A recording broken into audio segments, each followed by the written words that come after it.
D2 Word Live here with the biggest freaking testicle, aka fan of test there is. No, sir. That is you.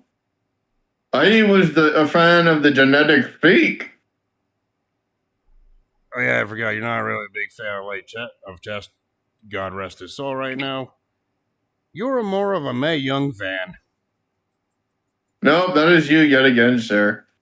No, that wasn't me. Yes, I was. No. But I know that you wish Bischoff in that segment. Jesus Christ, we're gonna get to that segment here in a minute, or later on, because freaking today we are reviewing freaking Bad Blood 2003, which was Riptide's choice here, and it took place on June 15th, 2003, in Houston, Texas, at the Compaq Center with an attendance of 10,000. And the commentators for this event was Jim Ross and Jerry Lawler, and the ring announcer was Lillian Garcia. And God, this is going to be a long one.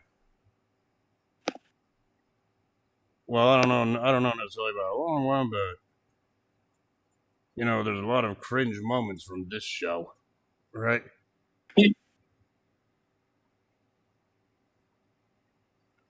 Anyway, we see our opening package hyping up the Hell in a Cell main event, plus the rivalry with Steve Austin and Eric Bischoff going into this event. And yeah, this was the first Raw pay-per-view event after the brand split that happened a year prior. And this event actually was the event that ended the King of the Ring pay-per-view event at that point. It wouldn't return. King of the Ring would not return its own pay-per-view until 2024. Even though they had King of the Ring tournaments, it wasn't specifically at a pay-per-view called King of the Ring. Following 2002, you know what I mean? Yeah. So yeah, after the hype video package, we get a shot of the arena. The opening pyro goes off. You know, back when they did opening pyro for pay-per-view events. And we get to the first match, which was Rodney Mack and Christopher Nowinski taking on the Dudley Boys. And this one has a little backstory to it. Because apparently it was backstage. Yes. It was backstage on either the Raw prior or the Sunday Night Heat prior to this, where Devon Dudley had a little awkward run-in with Mack and Nowinski. And Theodore. It was the Raw. Yeah.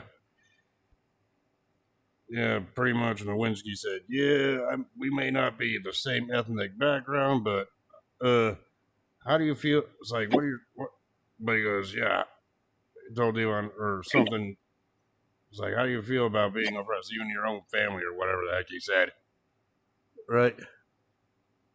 Yep.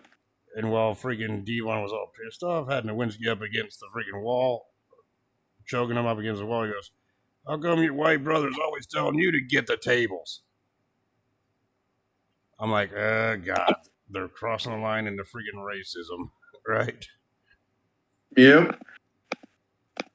Something that was kind of frowned upon back then and frowned upon today, because we already have enough issues. I'm not going into detail because, well, I keep politics off my channel, but you know what I mean, right? Yeah.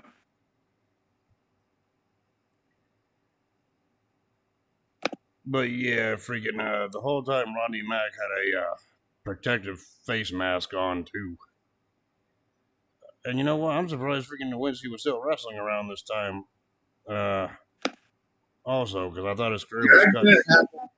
What? Face mask. It wasn't Mac that had a face mask. It was Nowinski that had the face mask. Yeah. Well, I'm surprised Nowinski was still wrestling around this time, because didn't he blame like the end of his career on that concussion he suffered at the Rumble 6 months prior to this? In that spot with Edge and Mysterio, or mostly Edge crushing his face by accident. Yeah. But you know, nonetheless, enough about that. We go to this tag match. not really much to say. I'm going to point out some highlights. The Dudleys were in control early on, but with Devon in control over Rodney Mack to start off the match, but Mack eventually freaking gets the upper hand, tagged into to Nowinski, but Nowinski got dropped with a drop toe hold by Devon. Right? Yep.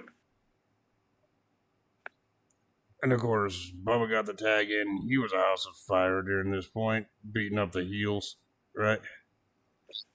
But then Mack and Nowinski later in the match, slowly put the match in their favor. Heel tag team wrestling, work on one opponent. We've seen it all, right? Same old, same old. And at one point, freaking Rodney Mack got another tag in and actually applied the deadliest freaking wear down hold on the Devon. Yeah, yes, I noticed that, Chinlock. Right? Yep. You knew I was going to say something, right? Mm-hmm. And of course, Devon got out of it. I don't know how he got out of it, but Devon ended up getting spine busted, but Devon kicked out at 2 from Rodney Mack here, right? Yeah, he reversed the chin lock. Yep. Eventually, Bubba got the hot tag in. Clothesline Nowinski, followed by a backdrop. Yeah, pretty much he was a house of fire during this thing. He even had a side slam on Nowinski for a 2 count. But then while the referee was distracted, Nowinski actually took off his face mask later on in the match. He swung it, I believe, at freaking Bubba, but he missed.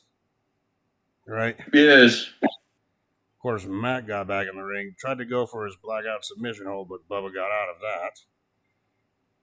Yep. And then the Dudleys did their signature "What's Up" drop with Devon headbutting, I believe, Rodney Mack. So Devon was a dick to Rodney's Max. Yeah, so they came out to Teddy Long's Mac Militant entrance. Yeah, because Theodore Long was the manager of these two, of Mack and Nowinski at the time. And that started with Rodney Mack's theme. He was the manager of Jazz, Rodney Mack, and Nowinski for some reason. And yes, the Teddy Long's theme song was originally Rodney Mack's theme song, but when Mack got released, the theme song eventually just went to Teddy Long, who's more known for having that theme song. Anyway. Yes. So yeah, and then Bubba got that look in his eyes shortly after the "What's Up" drop. Yelled at Devon to get the tables, but then Teddy Long got up on the apron and be like, "Why you got to get the tables?" Doing that whole storyline angle again. Devon sat and thought about it for a second. He's like, "Oh," and he was like, "Screw it." So he went after Theodore Long, but Theodore Long got out of the way. Matt clotheslined Devon out of the ring, and at the end, Nowinski drills Bubba in the face with the freaking protective mask and got the pinfall win, thus winning via cheating. Yep. And the worst part is, no one got a table. Yeah, sadly, there was no tables. So yeah, your thoughts on this opening match with Mack and Nowinski defeating the Dudley Boys? Yep. So yeah, your thoughts on this one, bell to bell.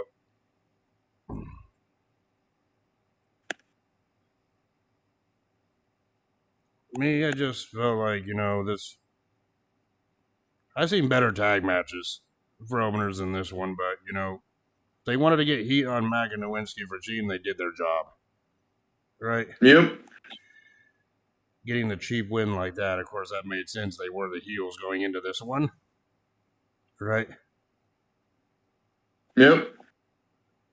But can you imagine can you imagine the shock of everyone's fans if this match had a different ending?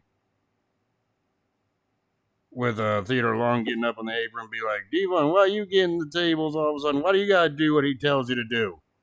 And can you imagine if Devon just snapped right then and there and just attacked Bubba out of nowhere, turning heel as well again? What do you think if that actually happened at the time? It would have been more interesting than what it was. Yeah, and then I'd be like, well, yeah, and if that happened at the time, I'd be like, well, they're trying to do another freaking Dudley's rivalry. The first one kind of sucked, and they just got back together not that long before this event. Like less than a year before, so it's like, wow. But they didn't go that route. Right? Yep. Yeah.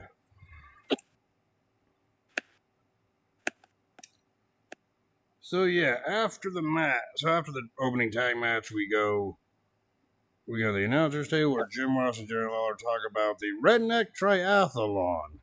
And then they showed the wheel being span on the Raw prior to this between Eric Bischoff and Stone Cold Steve Austin. And the first thing that the wheel landed on was a pie eating contest. Yes. And then Bischoff was all talking about, oh yeah, gonna be, it's like, oh yeah, cherry pie, apple pie, or whatever the heck he said. And Austin was like, no, have you ever heard of The Rock talk about pie? He ain't talking about cherry pie, he ain't talking about apple pie, he ain't talking about pecan pie or whatever. He's talking about poutine pie. And I'm just like, ah, shit. And I was thinking, ah, crap. And then they show the replay of the wheel being span again during the Sunday Night Heat portion of this show, which, sorry to neglect this, but an honorable mention goes to the Sunday Night Heat match that had Ivory defeat Molly Holly before the show started. I neglected to mention that earlier. Right? Yep. But yeah, they span the wheel again during the Sunday Night Heat portion, and it was a burping contest. Ugh. I'm just like, cringe on top of cringe. Right?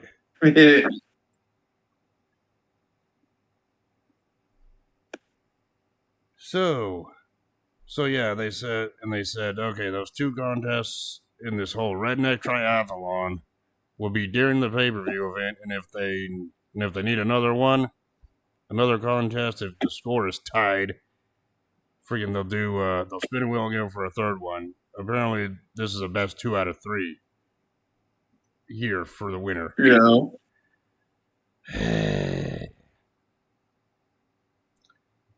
Do we really need to talk about this? Yes. I don't want to. It's within your contract, bitch. You know you're being selfish. You're the one who picked this event and forcing me to talk about this. Then again, I did talk about worse shit than this. Hence last week during the Victory Road review at the main event. So that one was more fucked up and cringe than this. Right? In a way, if you want to look at it that way. Right? So backstage, we get ready for the burping contest, and Terry was in the back with Eric Bischoff and Steve Austin. And they're like, yeah, there's the rules. You get three attempts at it. And the one who has the loudest and longest burp wins. Why am I even talking about this? This was cringe as fuck, right? Because it was funny as fuck. When I signed up to do these dang freaking reviews with you on a weekly basis, I never thought I'd be having to talk about this. No, you just never thought that I would pick Bad Blood 03.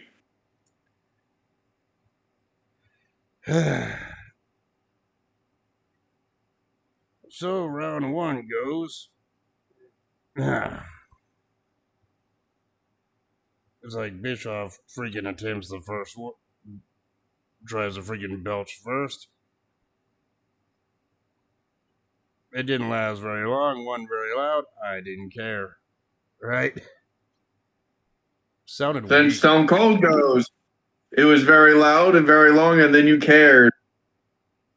Yeah, and Stone Cold, one set lasted about 5 to 6 seconds. Obviously, there was a 1-up, right? And you could even see the cringe on freaking Terry's face, right? During this whole thing. I bet you're like, why am I here? Because they pay you to do it? Right? Yep.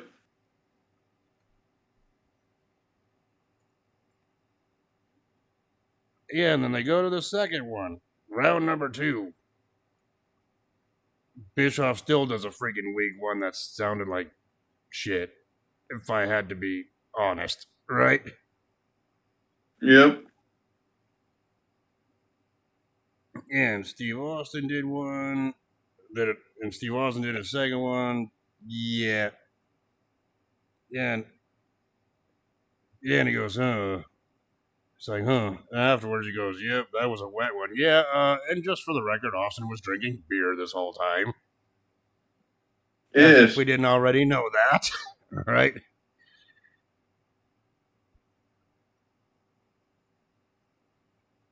Yeah, and then they do the last one, the last attempt to see who actually wins this thing. I'm sorry, but Bischoff with his last one, the last one he did sounded like he was either freaking goddamn dry heaving or dying. Both. Probably a little both on the inside. Yeah, and then freaking Austin takes a deep breath, and well, the beast was unleashed, and clearly it was freaking piped in. It was obviously fake, but it was the loudest. Sounded like a damn freaking bear going off in a cave. That's what it sounded like to me. Right? Yeah. And they're like, oh shit, well, Austin wins. I'm like, well, shit. That was rigged. Eh. Right? But still No, funny. it was Austin, but still. Still funny, but rigged. Still, actually, no, not funny. Still cringe, but rigged. So Austin is 1, Bischoff 0. And if you think that was cringe, that ain't nothing compared to the next contest we're going to talk about later. Right? Yeah.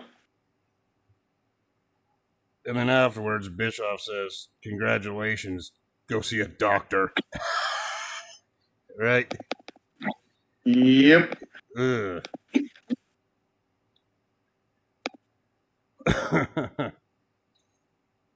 Yeah, and then we get to our next contest, or next match of the night, which was a match where the winner gets Stacy Keebler's managerial service. It was your boy Tess taking on Scott Steiner. No, it was your boy, the testicle. And of course, Scott Steiner came out, got a big ovation. Tess made his entrance, started being a dick to Stacy when she made her entrance, right? Yep. And I'm sorry, but I can't get over this. I don't know what freaking Scott Steiner was doing at the start of the match for the pre-match freaking brawl, but it looked like he was trying to dive off the apron, but I don't know what the hell happened, but it just ended up looking like he fell flat on his face. He tripped on himself. Before getting right back up, I'm like, that's a botch, right? Yep.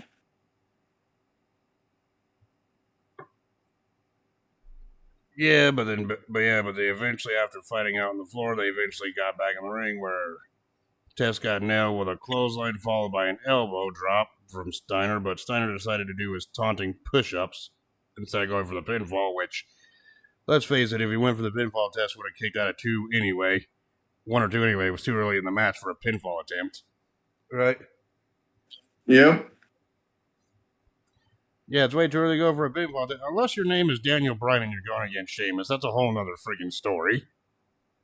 Yep. Sorry, that was crap. Sorry for bringing that up again. No, that was great. And of course, Tess went to the outside, did the typical all heel thing by putting the woman manager in front of him to prevent Steiner from attacking. Right? Yep. Yeah, but then Tess freaking shoved Stacy into Steiner and then punched him in the face. You know, the typical heel tactics.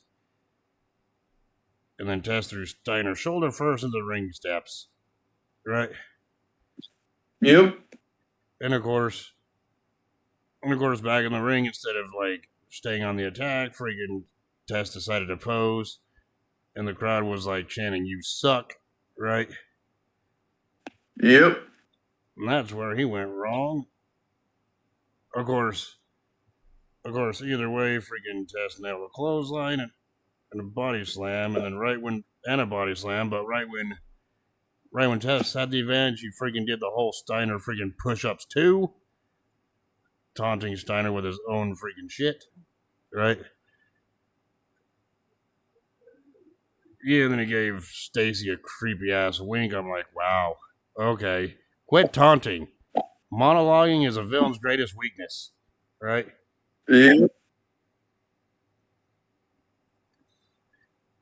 Yeah, then freaking Test got a sleeper, right? But Steiner breaks out of it. Test then goes in the corner, then he runs into freaking Steiner, gets a freaking back elbow. Steiner's in control at this point, right? Yep. There's really not much of high spots. That's kind of why I'm just going by some of the spots I see. There really wasn't that much to talk about, other than the beginning and the end, right? Yep. Of course, at one point, freaking Steiner nailed Test with 2 clotheslines. Test went for a leapfrog, but it got reversed into a power slam from Steiner, right? Yep. And then Steiner followed that up by chopping him a bunch of times in the corner. Somewhere a young Gunther was inspired from that. Sick. sorry, I got to make this entertaining as I can, folks. Right? But either way, later on, freaking Test's in control after countering the 10 punches in the corner, or fighting out of it, whatever you want to call it. Got a full Nelson slam for a 2 count. Then Test went for his big boot finisher, but it got reversed. Steiner nailed a reverse DDT on him, but also got a 2 count. Right? Yep. And of course, Steiner was able to nail a freaking goddamn pump handles. Or actually, no. Yeah, one Steiner got a pump handle slam on Test. Yeah. Yes. Or whatever. Either way, that led to a 2 count. Right? Stacy then got up on the apron. This is near the end of the match. Test grabbed her, and then Test grabs her. Steiner freaking charges him, but then stops. Because he was about to freaking accidentally nail Stacy off the apron. He stopped himself because Test moved out of the way. Then Test ended up nailing the big boot. Got a freaking 2 count. That's when freaking Test went ballistic. Went to the outside, went to go grab a steel chair. Because Test was like, oh, to hell with this. Right? Yep. Then Stacy tried to grab the chair, but freaking Test shoved her down with it. Then back in the ring, he tried to nail Steiner with it, but Steiner ducked. Test ended up ricocheting the chair off the top rope into his own face, followed by Steiner getting the flatliner on Test for the 3 count. Yep. So Scott Steiner won the managerial services of Stacy Keibler in this match. Your thoughts on this one? It was a good match. Yeah. Yes, it had some entertaining. It had a couple of entertaining freaking spots, but not enough for me to remember it. Like, I remember it. That's why we're reviewing it. Yeah, this is the match that you based on. I would have picked this event myself for the main event, not because of Steiner and Test. Right? Well, you said you wanted more Steiner reviews. I never said that. That's you. Nope, that's you again. No, that's you. I mean, we already reviewed your 2 favorite Steiner matches when he faced Triple H. You're like, go yourself, right?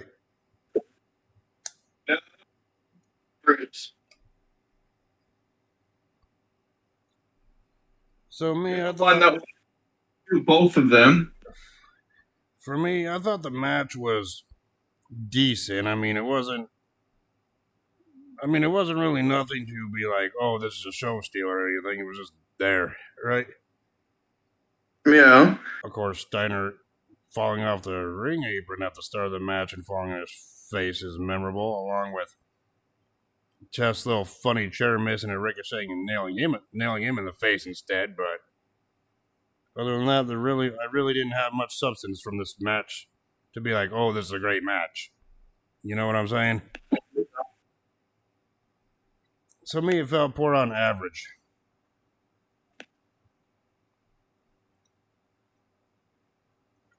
So yeah, and then we go backstage, and we see Austin and Bischoff talking next to a giant tractor that was set up in the back for no reason. Never got used, right? Yeah, but they wanted to say his tractor was sexy. Yeah, and then Bischoff and Austin go into this locker room or this room with a bunch of women backstage that are in there that freaking Eric Bischoff supposedly chose for the pie eating contest, saying he put a lot of Yes. hard work into it. Yeah, sure you did, right? Yeah, no, he just asked the Godfather. Yeah, that's probably what happened. He just asked the Godfather for some hoes for the night, right? Yeah. Which that's not a too far stretch of a possibility. Let's face it, all right? Yeah. And then Bischoff said, I should go first. And Austin was like, no, I should go first. Right? And then Bischoff was like, I think Austin should be a great host. And let me go first. Right? Yeah. And then Austin said, fine. You can go first, but on one condition, basically. I get to pick which flavor of pie you eat. Yeah, no, he said that he's like, oh, on one condition, I get to pick the pie you eat. Basically, is what I said, yeah. And that's how that segment ended. So Austin gets to pick which pie Eric Bischoff eats. Remember that for later. Yeah. Yeah, then we go on to the next match, which was for the Intercontinental Championship. It was Christian defending against Booker T. Christian was a champion for about a month at this point, maybe less than a month when he won the title unfairly at Judgment Day in that Intercontinental title battle royal. And yeah, this was the first WWE pay-per-view to feature Christian with his friggin' regular tights and his short hair. You know, the look he kind of has now that he retained. You know what I'm saying? Yeah. Because when he won the title, he was still wearing he still had his long hair and his his other tights, like with the straps on it and stuff. You know what I mean? They had for the short period, right, before switching to this. Yeah, and he still had his Christian, Song, you yeah. finally on your own.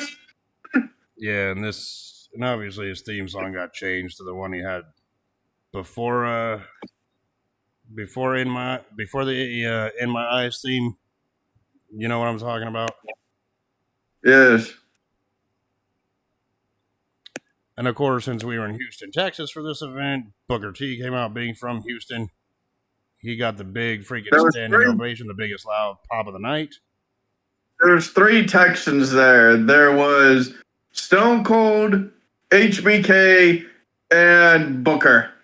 Yeah, I think Booker got the loudest ovation because he was from Houston, Texas at this point, right? Yeah, and the second one was HBK because he's from San Antonio. Yep. That was just right down the road from Houston.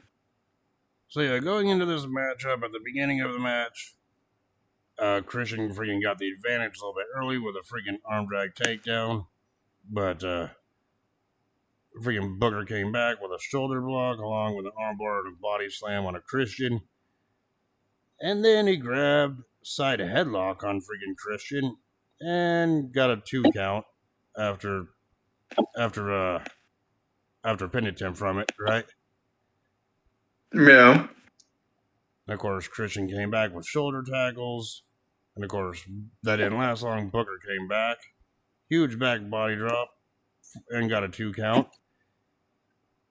Right? But, Yep. either way, freaking Christian ended up getting spine busted by Booker as well. But a thumb to the eye allowed Christian to freaking get the advantage here. And then afterwards, Christian followed that up by dragging Booker's neck over the top rope sent him back in the ring for a 2 count. And it was at this time Christian decided, I'm going to go for the most deadliest of wrestles ever, a chin lock. And you know what? From this point on, I'm just going to freaking say it. The commentary from Jerry Lawler was something else on this match. Right? Because, yeah, freaking Jerry Lawler at this point was always freaking bashing Booker T. Because Jerry Lawler was the heel commentator at this point, obviously. Yeah. And Jerry Lawler even made a joke saying, hey, I went to freaking Booker T's old neighborhood earlier today and ran into somebody and asked, hey, King, is there any cops around here? And he goes, no. And he goes, okay, stick them up. Like, what the hell? That's tasteless. You know what I'm saying? Yeah. Of course, I heard worse jokes than that, trust me. Right? Yep. Also, have you noticed in this crowd we had freaking 2 freaking goddamn fans in the crowd dressed like Winnie the Pooh and Tigger as well? Yes. Which was kind of distracting because they were most notable, especially during this match. Even freaking Jim Ross referenced those fans on commentary. Right? Yep. Of course, Booker T came back from that. And Booker T tried to fight back, but Christian got a back elbow here. A little bit later on in the matchup here, freaking Booker nailed Sidewalk Slam, got a 2 count. And freaking Booker also nailed a reverse sidekick and got another 2 count a little bit later on. Right? And at one point, Booker went for a roll-up out of the corner, but but Christian reversed it, got a 2 of his own using the ropes. Right? Yeah. Yeah, and then freaking Christian ended up nailing a rock bottom on a Booker T little later on. And Jim Ross like a Christian-style bookend. Right? Yes. Of course, Booker got a quick roll-up for a 2 count despite that. Right? And of course, a little bit later on in the matchup, after nailing a jumping sidekick, Booker did the spin-a-rooney, which everybody was cheering for, obviously. And then Booker was going for the axe kick, but Christian got out of the ring. And then Christian grabbed his Intercontinental title, started running up the ramp like a little coward, right? Like the little bitch that he was. And then the referee, who was jacked out at this point, freaking got on the mic and said, Christian, if you don't get back in the ring before the count of 10, not only will you lose the match, but you also forfeit the Intercontinental title to Booker T. Basically. Right? Yep. So Christian got back, ran back to the ring, and everyone was counting at this point with the referee. So Christian got back in the ring, and I believe at the count of 8 or 9. Freaking Booker went for chase freaking Christian around the ringside. Christian got back in the ring before Booker did. Christian picked up the Intercontinental title and nailed Booker in the head with it, causing a DQ finish. Thus keeping his championship belt like a coward. Taking the coward's way out. Just like you in any WWE 2K match against me. Go fuck yourself. I only got DQ'd against you one time in a match that I didn't think had DQs on, god damn it. Let that live forever. Right? Because I didn't freaking read or customize the rules beforehand. Right? Yes.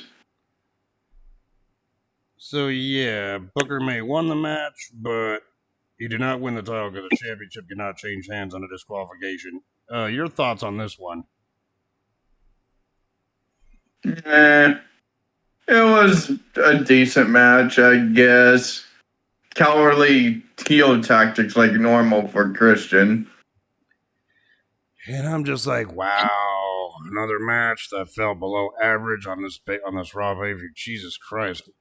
Most of these matches could have just been done on the Monday Night Raw following this, and no one would have cared. Right? Yeah. Yeah.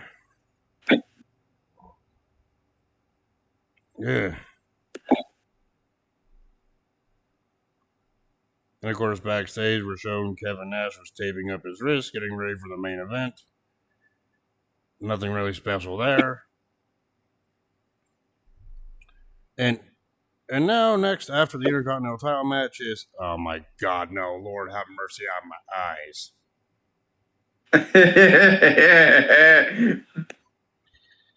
Your favorite part of this whole redneck triathlon between Bischoff and Austin, it was the pie eating contest.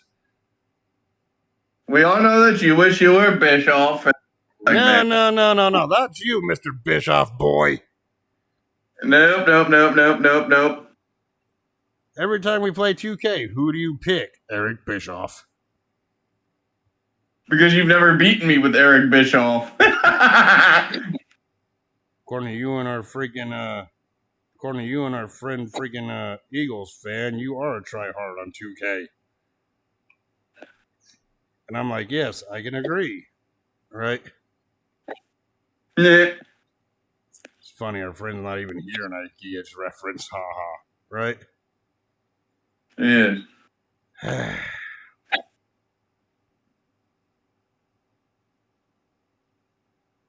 So yeah, Eric Bischoff comes out first. Actually, no, Jerry Lawler was in the ring introducing the competitors. Eric Bischoff came out first. Steve Austin then came out, got a loud pop, obviously. Right? Yep. And then Austin was like, okay, Eric Bischoff goes first, but Austin gets to pick which flavor of pie they eat, or Bischoff eats. Basically. Yeah. And of course, before he revealed that, he goes, "Oh yeah," it's like, "Oh yeah," it's like Eric Bischoff picking off these beautiful women up here. From what I've seen, they should just call you Eric Jerkoff. That's what I think every time you play as Bischoff. And then they all of a sudden even laughed it off, like, "Can I say that on TV?" And now I'm thinking to myself, can I even say that on YouTube? Right? Of course, then they got it. Of course, then Bischoff and Austin were getting into a discussion about Bischoff being into mature freaking women, and I'm just thinking about they're just buying time before the big reveal, right? Yes. And then freaking Austin said, "Hey, let me look at those freaking women on the screen again." Yeah, none of them will have their pie eaten by Eric Bischoff. And freaking Eric Bischoff's like, "What? I did hard work. I got them." Here he goes, "Yeah, that's pie worthy of me eating," says Austin, right? Yeah. And then Austin was like, "Now let me introduce you the flavor of pie which you will be eating. Hit the music, please." And oh my God, Mae Young's theme started playing. And I'm like, oh, really? Really? Right?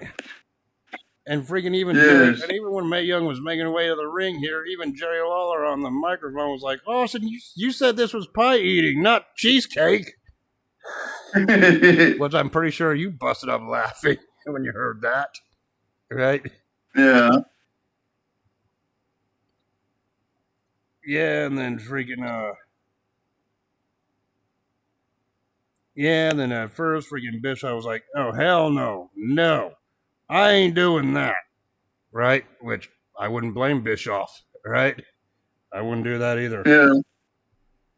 And then freaking then Austin was like, "Oh, so you ain't doing that? So you forfeit?" He goes, "Yes, I'm forfeiting. I'm done. So that means I go 2-0 and win."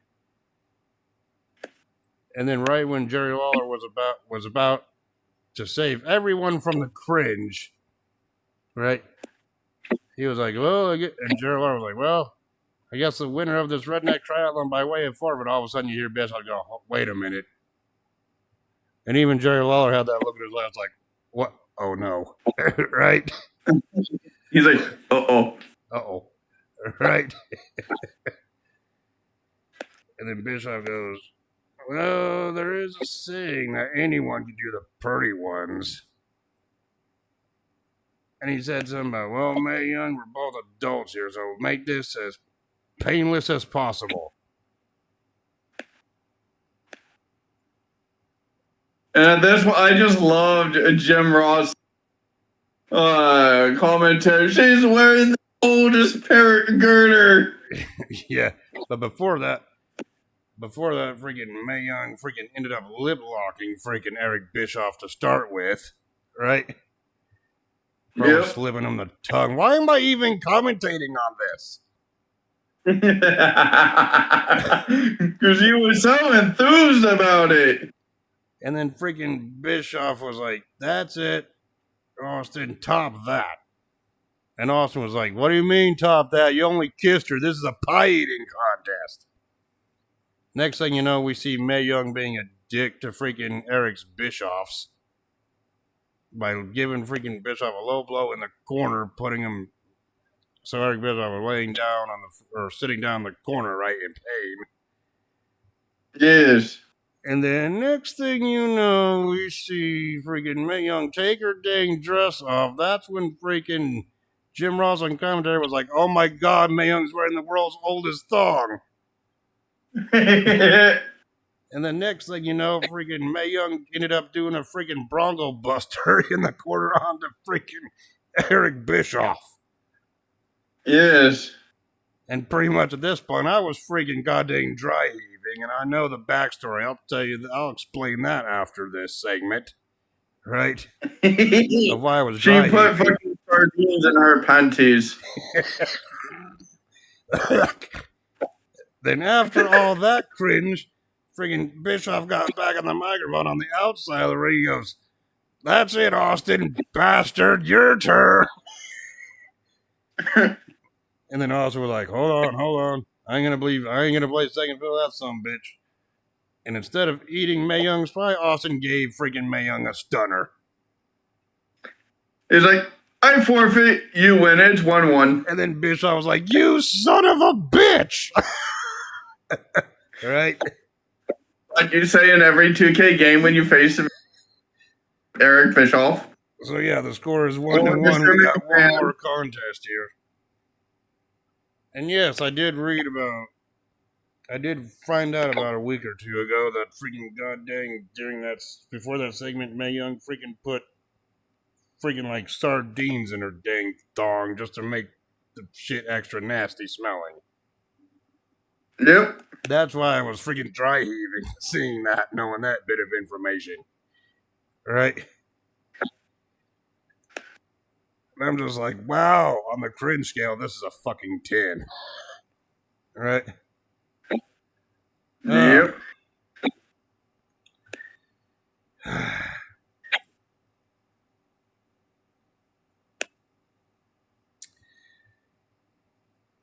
Okay, I think I'm gonna need a breath mint after just talking about that.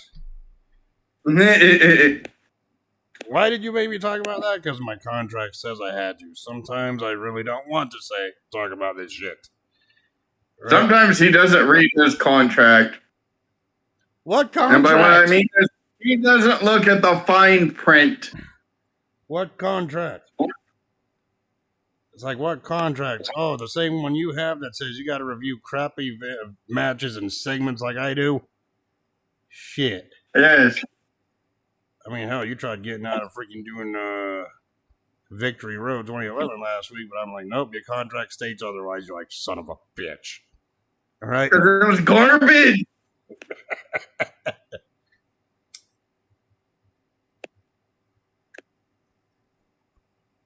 I swear to God, if you make me review another shitty fucking TNA, I will make you watch Heroes of Wrestling. You will watch and enjoy Heroes of Wrestling. Well, don't be threatening me with a good time. Which a lot of people say is on par with King of the Ring 95. Hell, some people say King of the Ring 95 is better than Heroes of Wrestling, and I tend to agree. And I haven't even watched that piece of shit show yet. Right?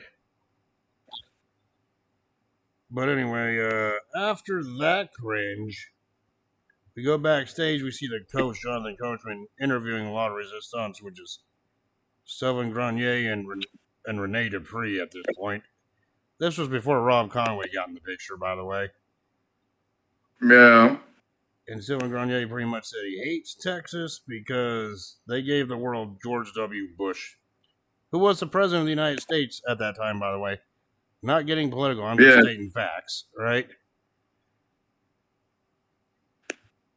And Rene Dupree said that they would dedicate their match to France and the greatest president in the world, whatever his name was, at that point in France, right? Yes. And of course, they showed a clip of RVD getting assaulted after a one-on-one encounter with Sylvain Grenier, right? And they were asking, "Where's Kane? He didn't show up, right?" And then Kane Van Dam went to the back, found Kane, goes, "Where the hell were you?" And Kane just walks away. So yeah, this was kind of the slow burn of the Kane heel turn, right? At this point. Yep. And I'll explain that after this match. So we go to the World Tag Team title match. It was the champions Kane and Van Dam defending against La Resistance, or Rene Dupree and Sylvain Grenier, right? Yeah. Oh yeah, and here's a little fun fact. This would be the final pay-per-view that Kane competed in wearing his mask until the 2012 Rumble. I'll explain why after the match. Obviously, everyone knows, but I might as well mention that here. All right? Yep. It's like Van Dam started off first with Rene Dupree, and then Dupree shoved Van Dam to get this match started. Of course, Rene Dupree did the whole French tickler dance before it was known as French tickler right away. Right? Yeah. You know, to taunt Van Dam, but Van Dam ended up getting a pinfall for a 2 count. Right? Van Dam can have a bad match. I think it's almost impossible for Van Dam to have a really bad match, unless we're talking about TNA here. Right? Yeah. Not to discredit his TNA work, but some of those matches weren't really up to par. Right? Yeah. Another lock up, Van Dam fought it off with a step over heel kick and a springboard crossbody for a 2 count.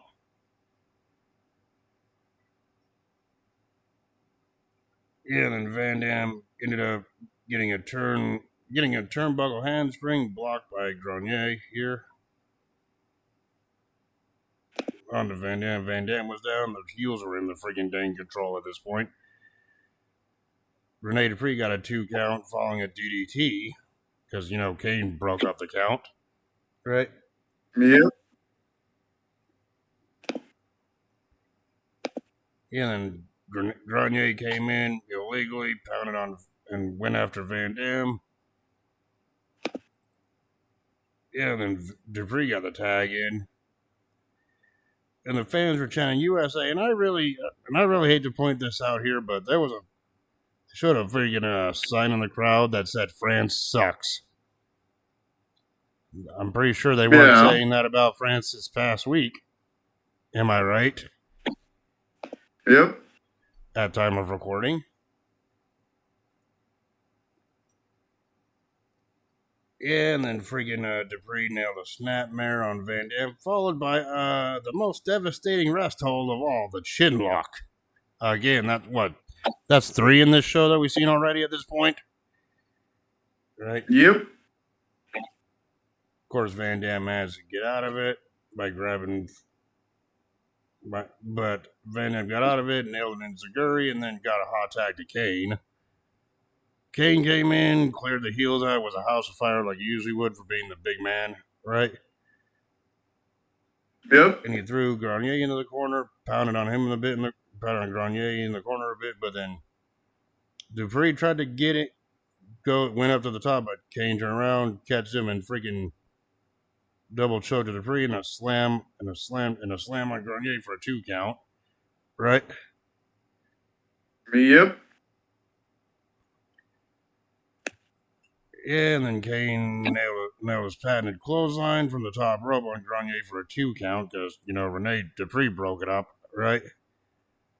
Still made Kane's signature look strong at this point, right? Yeah. And of course, a little later on, Kane tagged in Van Dam, who does a kick off the top rope onto Dupree here. Eventually, Rene and Dupree find themselves outside the ring with Kane here near the end. And it looks like freaking Kane was going for a double choke slam on the two Law Resistance members until Van Dam freaking went flying over the top rope with a running flip over the top rope, right? Yeah. Misses Law Resistance completely, nails Kane, who went down on the rampway. And of course, back in the ring, Law Resistance takes advantage of the whole situation by nailing a double team flapjack onto Van Dam, and Van Dam gets pinned. So therefore, Law Resistance become the new World Tag Champions. Yep. Short little 6-man match. Your thoughts on this one?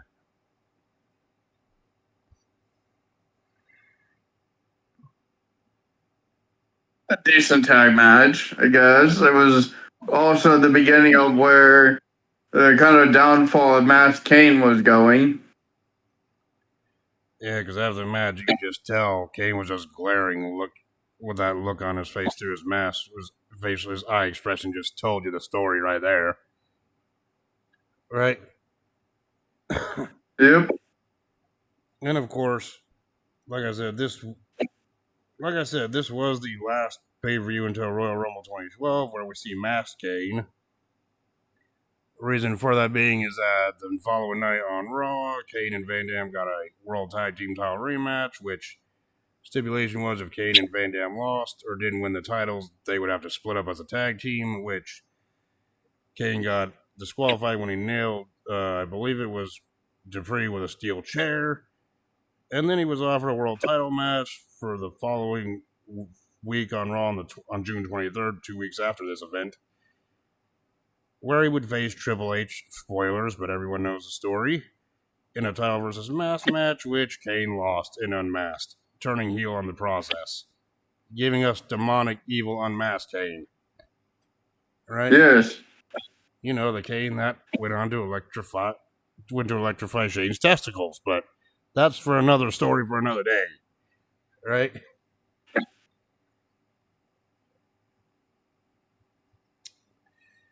Ugh. So yeah, I thought the match was passable, but knowing what would happen later on, it wasn't that bad, right? When you think of the greater story they were telling with the Kane character, right? Yeah. Yeah, then next they showed the video package highlighting the Chris Jericho-Goldberg feud, which involved Lance Storm trying to run over freaking Goldberg, but Lance Storm said it was a ruse by Jericho. And you know, Jericho even said that, yeah, back in WCW, me and Goldberg used to be friends backstage. But the bigger freaking Goldberg star power became the bigger ego he got. And the fact Jericho wanted to work with Goldberg in a match, but Goldberg wanted nothing to do with it. Said that Jericho was like between lower mid card to cruiserweight level, wasn't on his level. And honestly, that's the reason why Jericho decided to leave and go to WWE back in '99, by the way. So there was some truth to that story. As we know, right? Yeah. And now with this feud with Jericho, I still remember the same on Raw. Even when I was a kid back then watching Raw, I still remember Jericho putting the paint on Goldberg's car. Imagine if somebody in real life did that to your vehicle. You'd be pissed. Right? Yeah. You'd want to freaking hurt somebody at that point, I bet. Right? Yep. Yeah, obviously. Right? They would not be around right now. But yeah, Jericho came out first. Goldberg made his long entrance to the ring, and here's a little fun fact. This was only Goldberg's second WWE pay-per-view match, his first one being against The Rock a couple of months prior at the 2003 Backlash pay-per-view. Which, honestly, we need to review Backlash 03 at some point. Right? Yeah.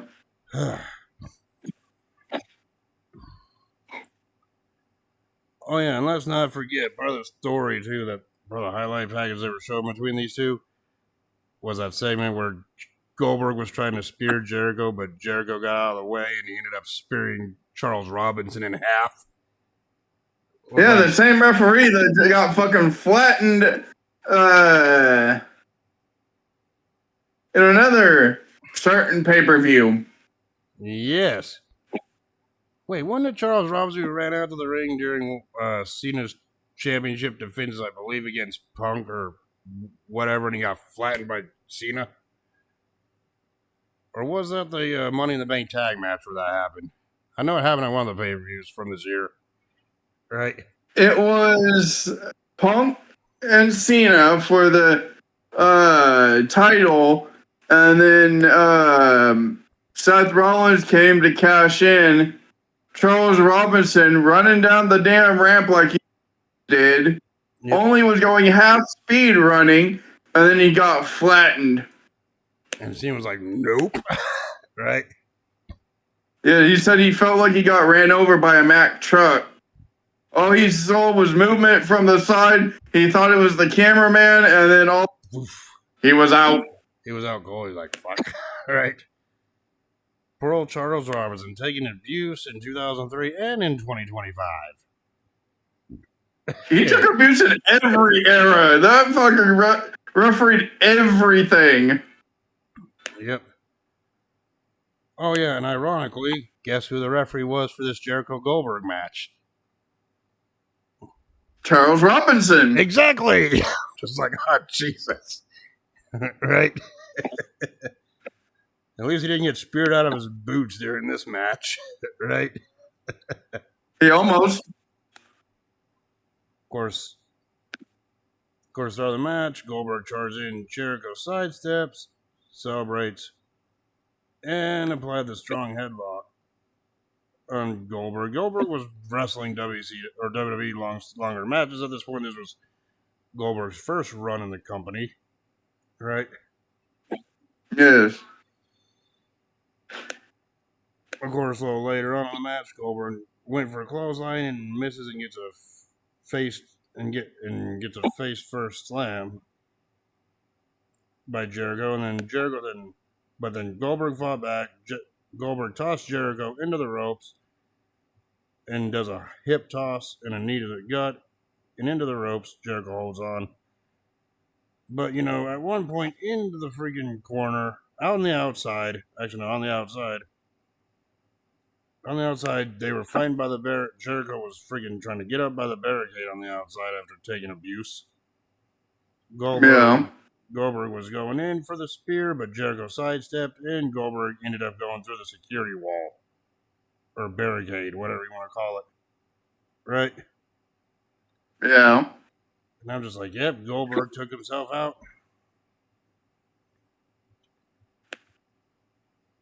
Yeah, and then the referee was out there, Referee Charles Robinson, the one who got speared out of his boots, told Jericho to get back in the ring. Jericho pleased with Goldberg that was hurt, but then Goldberg got right back into the ring, but Jericho freaking tossed him shoulder first in the ring post, wearing out Goldberg some more. Right? Yep. And then Jericho got a missile dropkick for a 2 count. And then Jericho, being the ever smart veteran he was at this point and still is, started working on the shoulder by draping over the bottom rope, yanking on it, targeting the weak body parts. And at this point, Goldberg was bleeding from the top of his head. We don't know how the hell that happened. Right? Yeah. Maybe he landed on the concrete and it busted his head open a little bit. Right? Yep. Then Jericho nailed a single arm DDT on Goldberg, followed by an armbar, wearing the freaking dang arm out some more. And during the whole time, people were chanting Jericho and booing Goldberg. You notice that too? Right? Yeah. So yeah, it's no different than 2025. Wait, what? Right?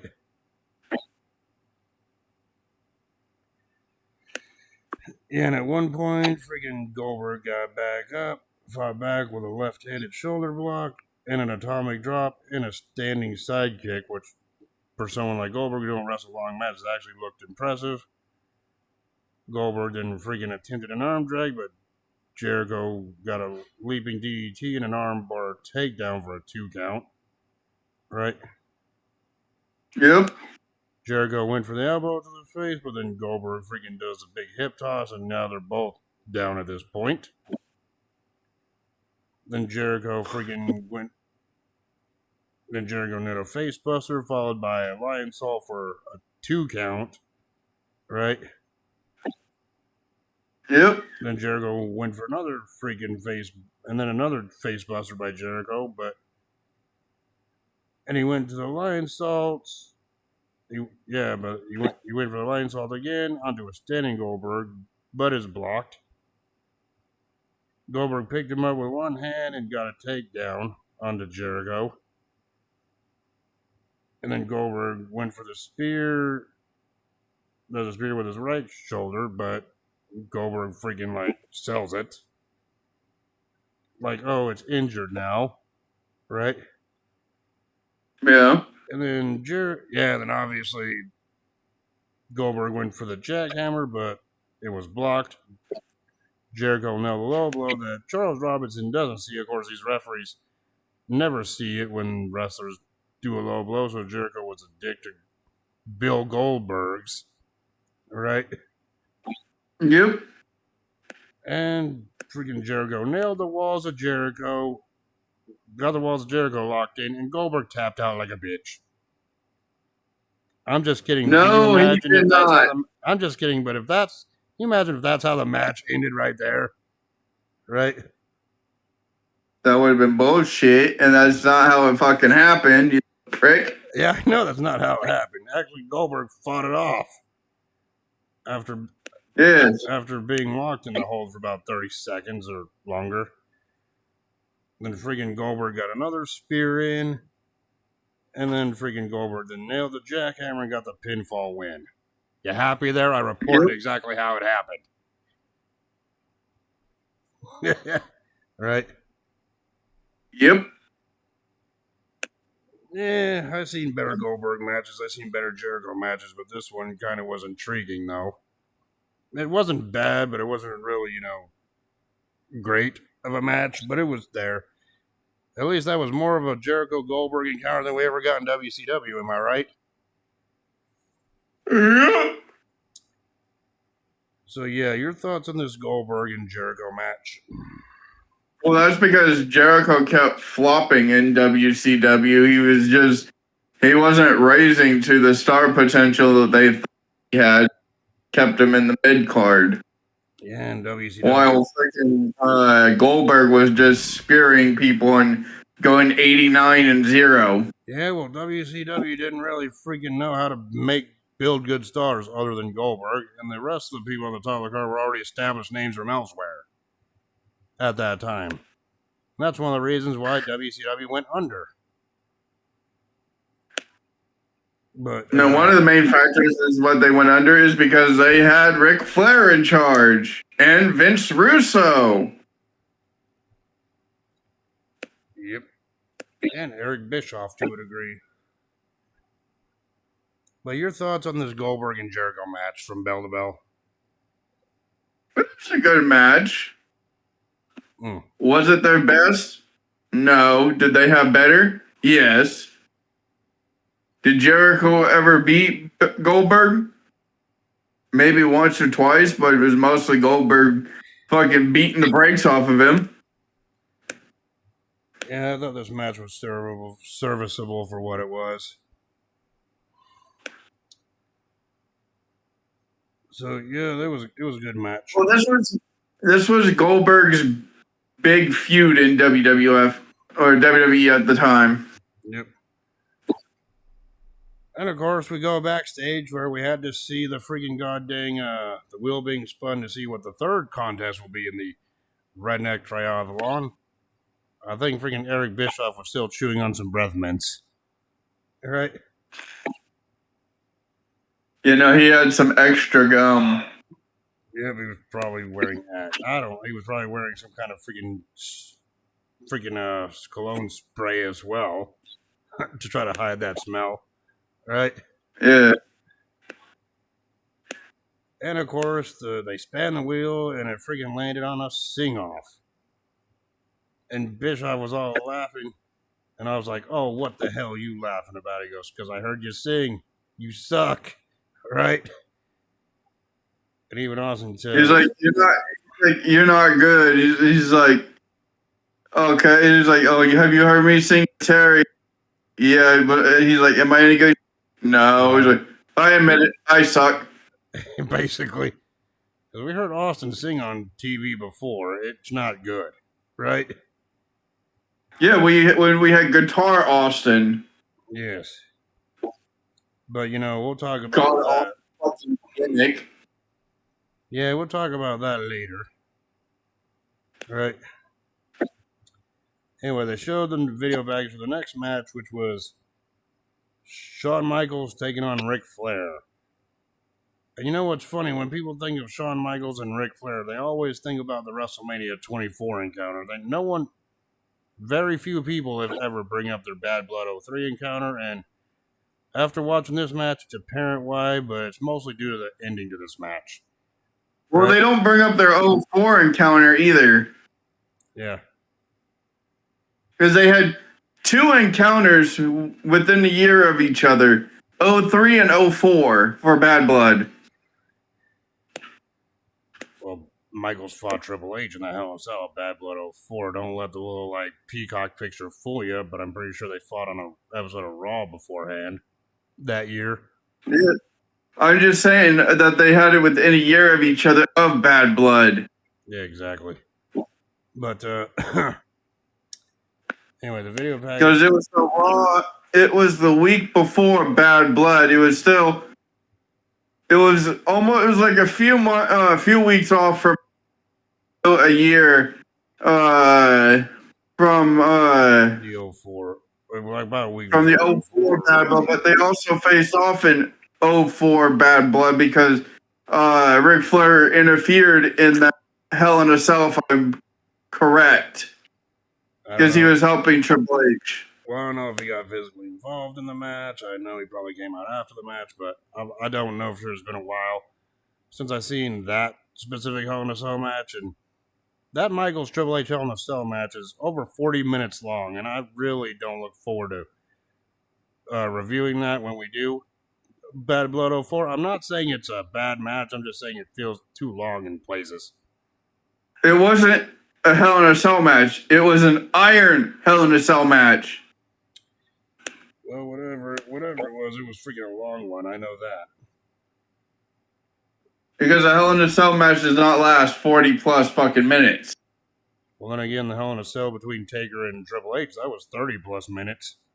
And that was just a regular end of an era Hell in a Cell. I don't know, I'm going to have to do some research to figure out what the longest Hell in a Cell match and record was. If it's not the Michaels Triple H one. Yeah, that's just for research for me to do.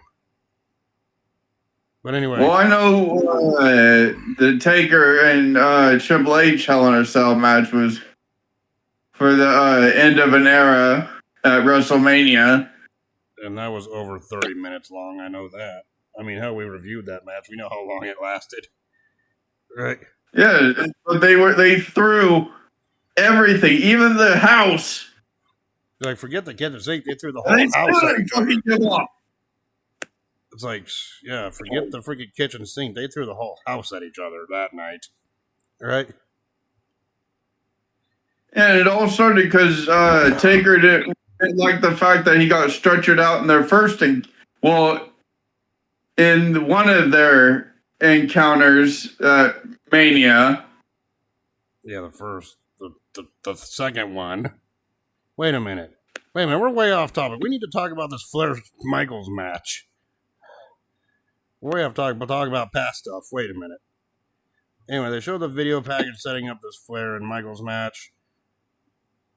Michaels admitted that he wanted to be in this business because of Ric Flair. He idolized Ric Flair, which pretty sure a lot of wrestlers from Michaels' era pretty much did at that point. Right? Yeah.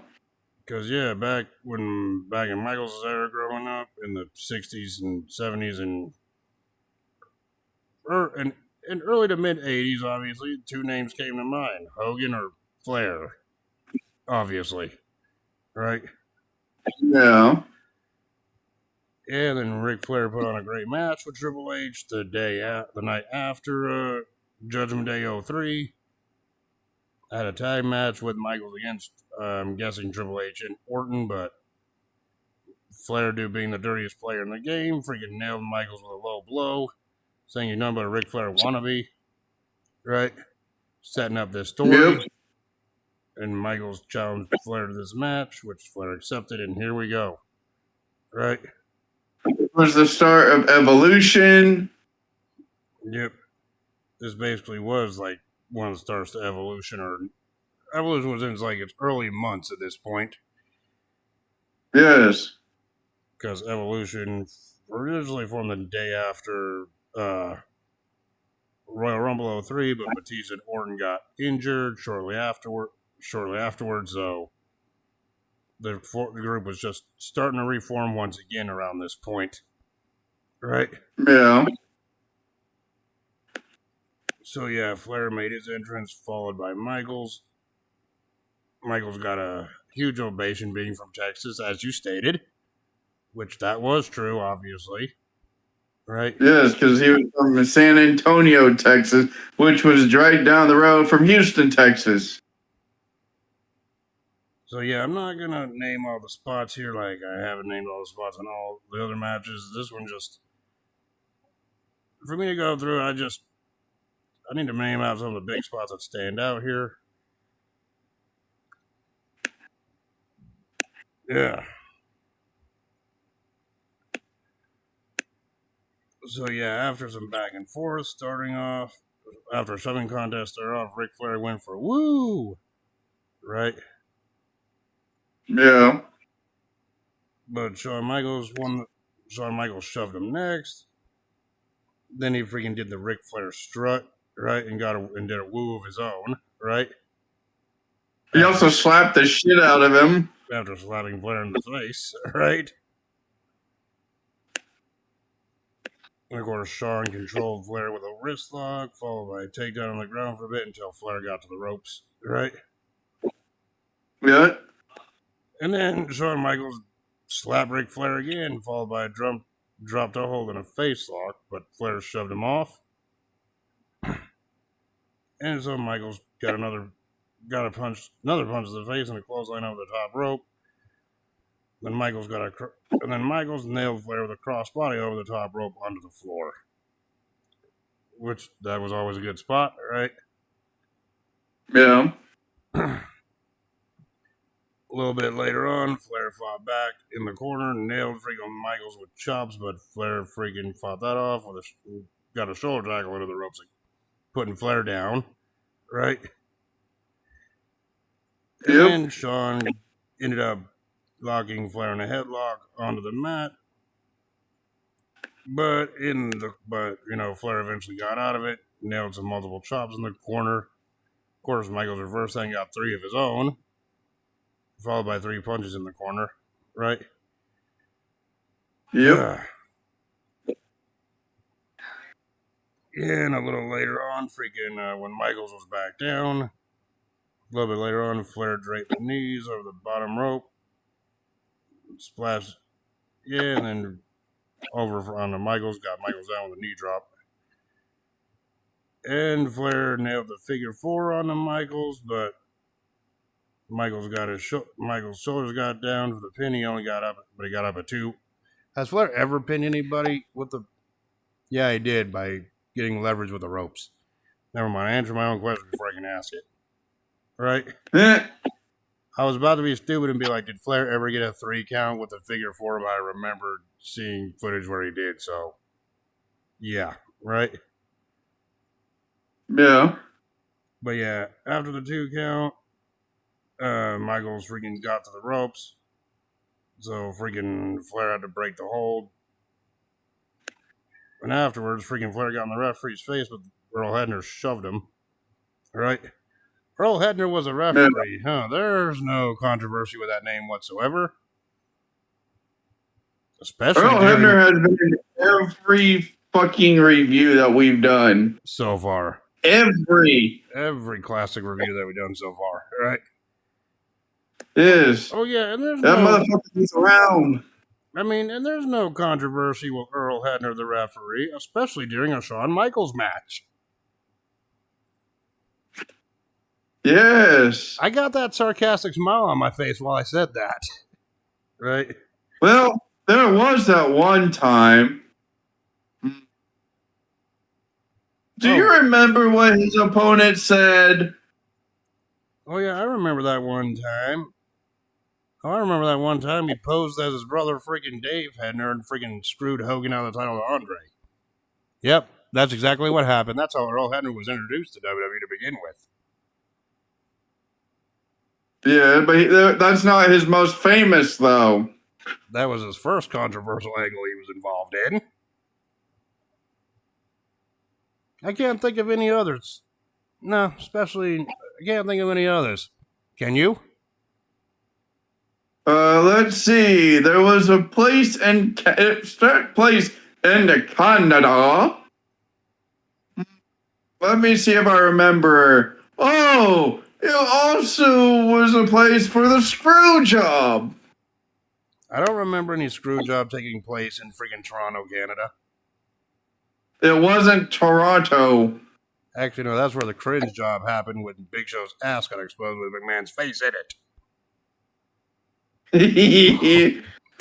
Yes, I know what you're talking about. I'm avoiding it on purpose. Being a smart ass. All right? It was the Montreal screw job. What are you talking about? Earl Hebner wasn't the referee during the Roman Reigns and Sami Zayn match in Montreal. Like, I ain't talking about that match. Right? I was talking about that match, but yes, he was. Jesus. Anyway, getting on with this match. That old fuck got around everywhere. Okay, enough about the past stuff that we already reviewed, even though we reference and joke about it still. Anyway, back to the matchup here.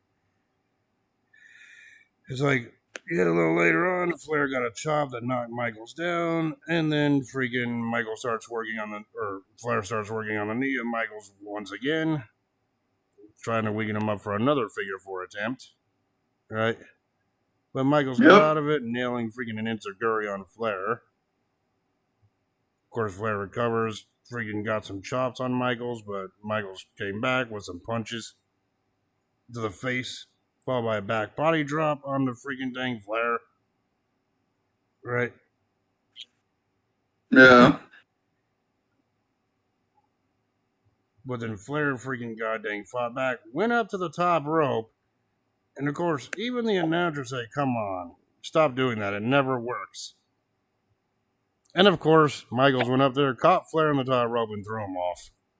The typical freaking Flair bump off the top rope. Right? Yeah. And then Michaels went up to the top.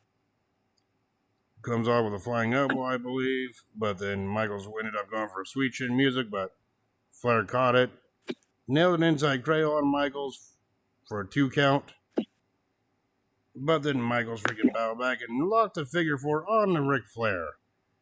That's an insult. That's like Kevin Owens hitting a stunner on Steve Austin. Oh wait, that actually happened. Right? Yep. But Flair got a thumb to the eye to break it up because he's the dirtiest player in the game. He knows how to break his own submission hold. Right?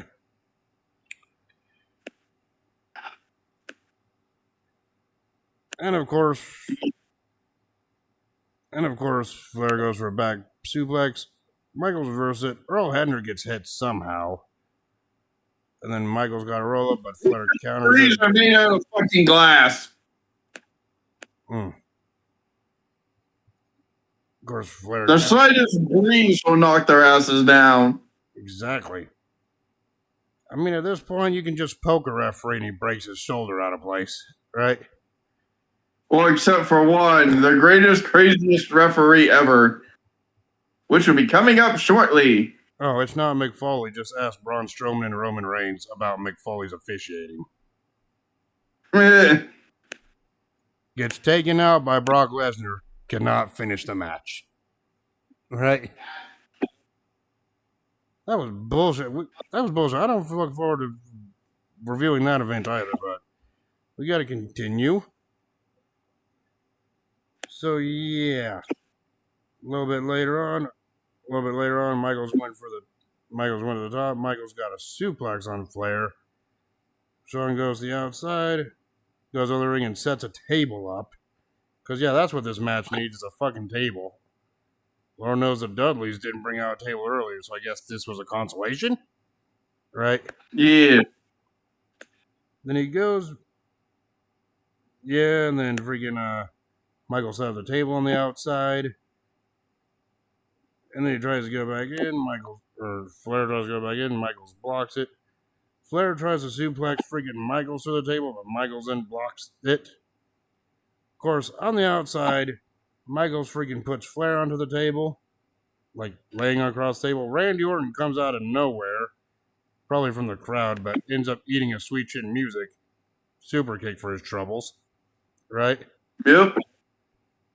Then Shawn climbs to the top rope and performs a freaking midair splash through the table through Flair, right? Yep. And Ric Flair at 54 years old at that time, taking that table bump, yeah, that's impressive. And a little bit crazy, right? Yeah. Of course, it ain't nothing compared to what we'd see Flair take when he was 57. I'm talking about that suplex spot off the ladder. But, okay, right? When he was in his one and only ladder match in his career. I think Flair had 2 ladder matches. His first one was against Edge, but that was technically a TLC match, I think. Right? Yes. But, still same way to win. Climb a ladder, retrieve the object above the ring. But either way, right? Yeah, but no, I'm saying a technical ladder match. Yeah. Anyway, back in the ring, Flair freaking Michaels freaking pins drapes over Flair for a 2 count. And then freaking Flair goes stomach first against the turnbuckles. And then the referee at this point was trying to separate freaking Michaels and Flair from the corner. But Flair did a mule kick low and ended up being a dick to Michaels' HBKs and a dick to Earl's Hebners. Yep. I could have said Flair was a dick to Earl Screwjobs, but we already covered that fucking portion. Well, also, Earl Hebner and Flair do not like each other. Not one bit. And of course, Flair did a strut to freaking celebrate, but the low blow didn't really stop Michaels. Michaels got a chop. Flew into the ropes, came back with a back body drop, and a flying forearm and a kip-up combo by Michaels. And then he performed a body slam on the Flair. Michaels went up to the top rope, nailed his flying elbow on the freaking Flair. And then he started warming up the band for a Sweet Chin Music until Randy Orton came in with a steel chair and he nailed Michaels in the head with it. And the referee never saw it because he was still selling the low blow. Right? And then Orton rolls Flair on a Shawn Michaels. And Flair got the 3 count due to blatant outside interference. Now, this is the reason why people don't look fondly on the 2003 match between Michaels and Flair due to the interference. I believe. From a young Randy Orton here. So, Ric Flair defeated Shawn Michaels due to outside interference. Your thoughts on this one? Was it their best match? No. I still say. Was it a good match? Yes. I still say their best match was Mania 24. Right? The career versus career match? Yes. Or the career threatening match with Flair? Yeah. Yes.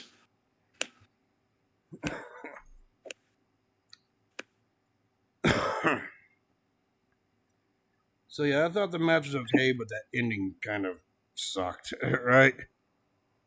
Yeah. So yeah, after the match we go to, God damn it.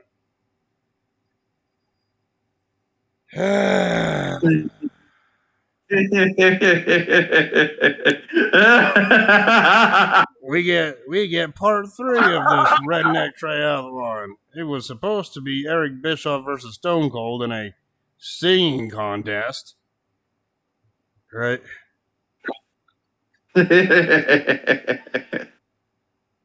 But yeah, Eric Bischoff comes out cocky as hell, right? Yes.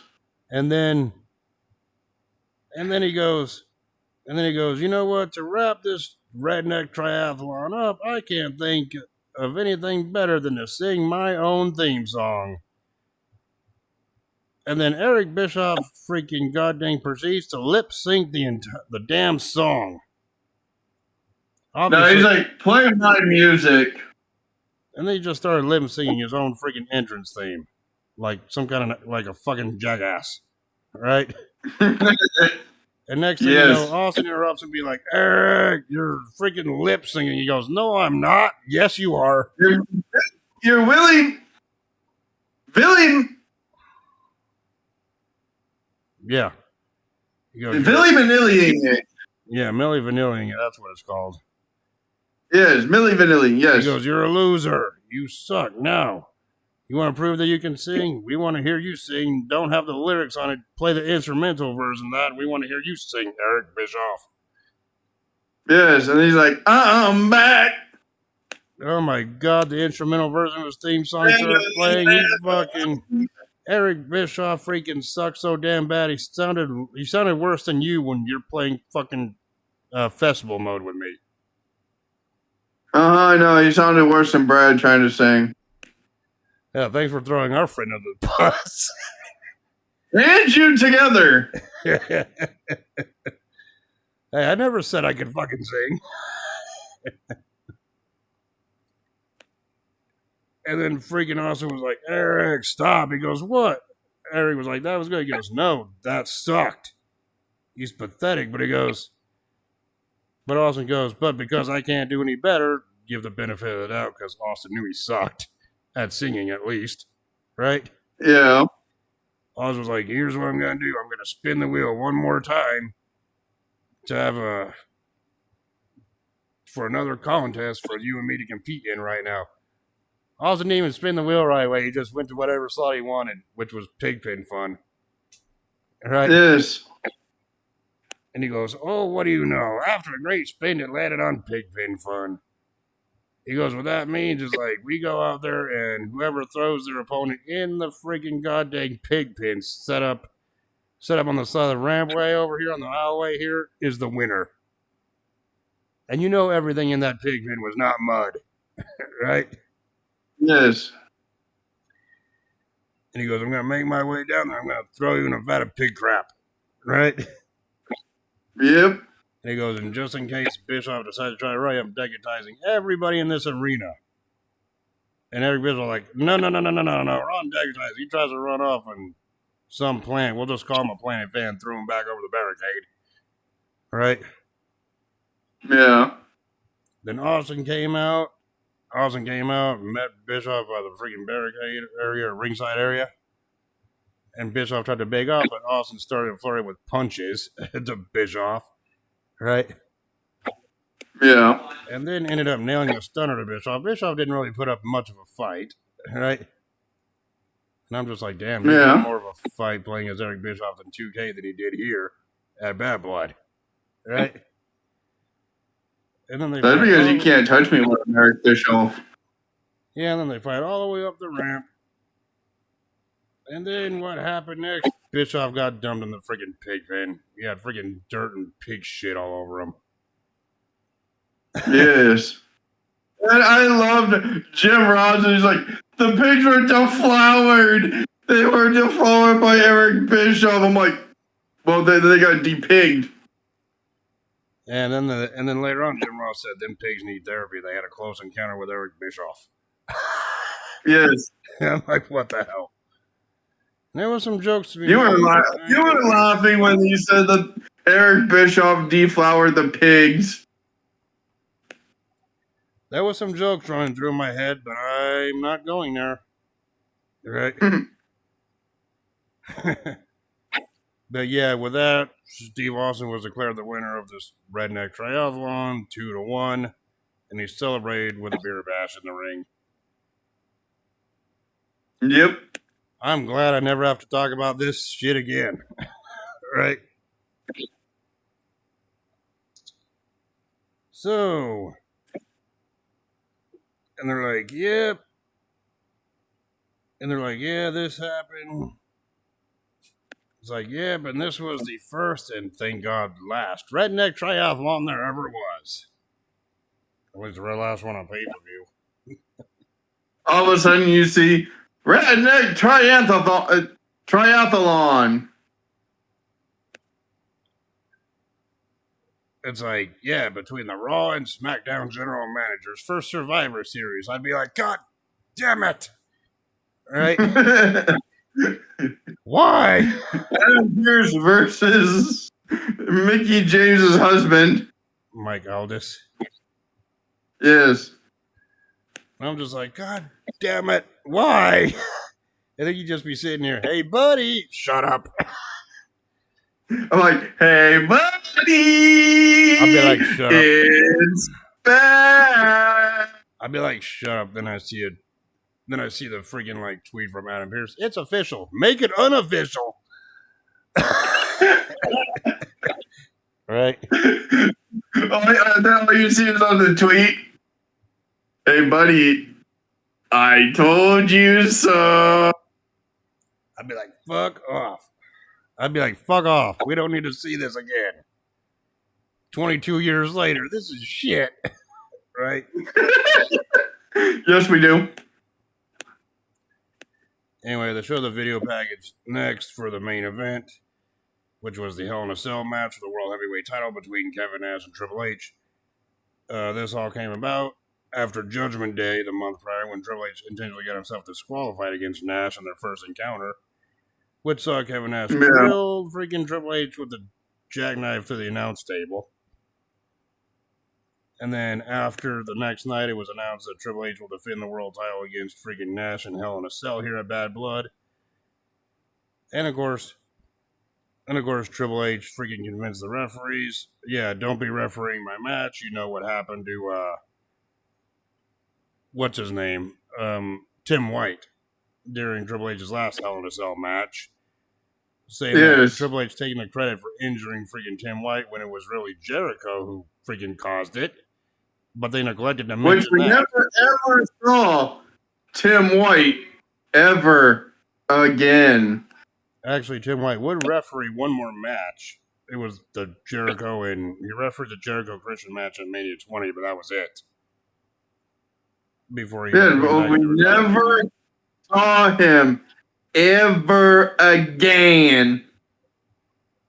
Yeah, shut up, Jericho. You make the list. Shut up, Jericho wannabe.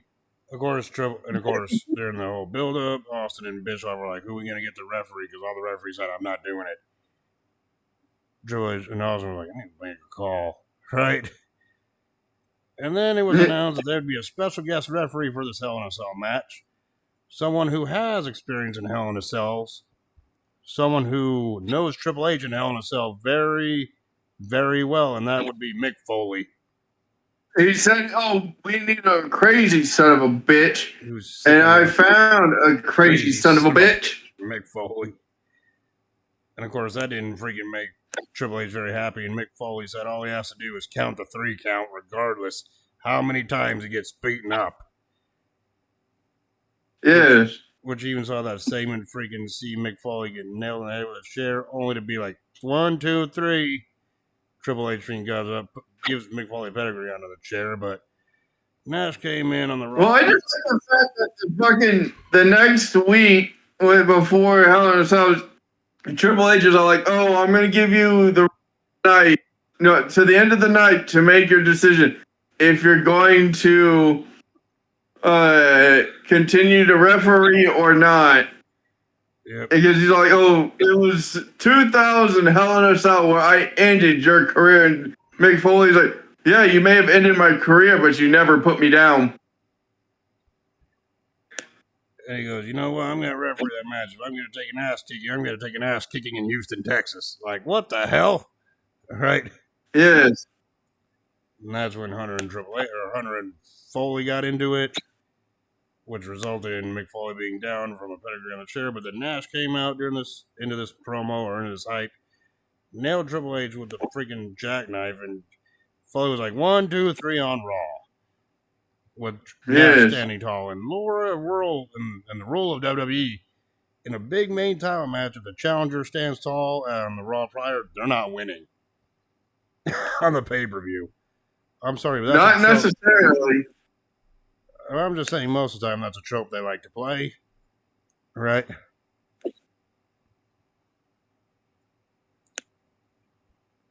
And of course, this one, geez, Nash came out first, and yeah, he got cheered from the crowd. Triple H came out afterwards. From what I heard, he kind of half the crowd was kind of booing him, half the crowd was kind of cheering him. Whatever. Because at this point, Triple H has been the dominant main event guy on Raw, so right, especially with Evolution by his side at this point, in his association with Flair at least, right? So yeah, and then Mick Foley came out. Obviously, got the big baby face pop because everyone loves Mick Foley. Am I right? Yep. And everyone respects Mick Foley for everything he put his body through.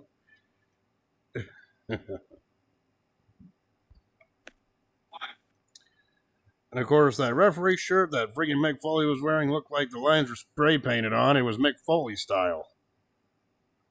Yes. That referee outfit still looked better than Shawn Michaels when he wore them short shorts during that Judgment Day Iron Man match. Sparkly shorts, your favorite. Weren't you the one who picked Judgment Day of 2000 for us to review when we did? You only did that because you wanted to stare at Shawn Michaels' short shorts for an hour. I know you did. But anyway, that's off topic. That's off topic. The match freaking starts out with Triple H getting a freaking kick to the gut of Nash, but Nash came back with a big boot, right? Yep. They're on the floor. They were fighting for a bit. Couple of big forearms. Triple H freaking did a neck breaker on the top rope onto Nash, which shoved him off the apron. Right? Yep. But, I'm not freaking going to go through all these spots for spots. It's a Hell in a Cell match, for fuck's sake. We want to talk about the blood and guts, right? And the big freaking weaponized spots. So the first weapon that got introduced was a freaking dang something out of a toolbox. I think it was a freaking like hammer at this point, right? Yes. And this was after Nash repeatedly hammer. Yeah, and this was after freaking Nash repeatedly threw Triple H into the side of the cage, one after another. I'm surprised the cage didn't break. No, the first weapon that was used was the steel steps when Nash chucked them, and Triple H literally saw his light flash before his eyes. Oh yeah. Yeah, Nash picked up the ring steps, yeeted him at Triple H, but Triple H managed to get out of the way because if he didn't move out of the way, that would have been enough to take his head off. Right? Yes. Triple H, then the match would be declared over. I think Triple H would have been knocked out or dead. Right? Do you think he saw himself as the authority? He's like, my life flashed before my eyes. I'm going to own the company one of these days. And yeah, I'm talking about the modern day when I say that. All right? Yes. Of course, Nash regained control, tried to do a powerbomb, but Triple H fought it out. And that's when Triple H went underneath the ring, pulled out a toolbox. Actually had a hard time opening it at first. It's called latch locks. You gotta freaking unlatch to open it, Triple H. Right? Yes. Of course, Triple H eventually opened it, was able to grab a ball peen hammer and nailed Nash in the knees with it. And yeah, at this point, it was well documented that Nash had a history of knee or quadricep injuries at this point. He hit him in the quadricep. He didn't hit him quite in the knee. He hit him in the thigh where the quadricep, because he had just had the quadricep reattached. Yeah, and then afterwards, freaking Triple H did one of the most sadistic things we could see him do, and he actually freaking took that hammer and nailed it on the head of Nash, busting him open. Yeah. And everyone was like, "Dang, this is sick and twisted." And I'm just like, okay, the match continues despite Nash being hit in the head with a freaking hammer, but as soon as Seth Rollins uses a hammer, the match is over. Yes. God, I don't look forward to freaking reviewing that. Alright.